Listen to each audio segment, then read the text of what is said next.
Magandang buhay mga kaplantito, plantita. Welcome back sa ating mini farm.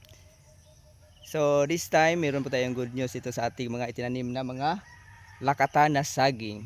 So nakikita nyo sa aking likuran, ayan, meron na pong lumabas na isang puso o bunga itong ating lakatan na saging. Yan. So last week po, wala pa yung lumabas na puso.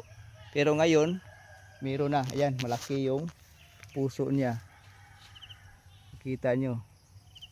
So, tatlo pala itong itinanim natin na lakatan na saging. So, sa tatlong saging na ito, sa tatlong puno ng saging, ito pa lang yung unang may lumabas na puso.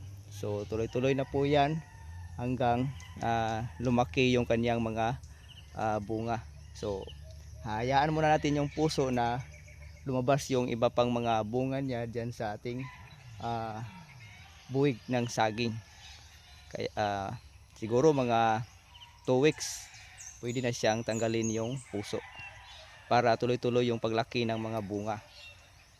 Okay, so hopefully yung dalawang puno ng lakatan na saging ay susunod na rin yung mga bunga niya, kasi nasa season na siya na sa kanyang laki. Nasa 6 to 7 months na po itong ating saging.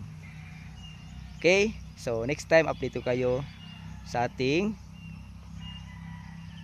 bunga ng saging. Thank you for watching. Bye bye.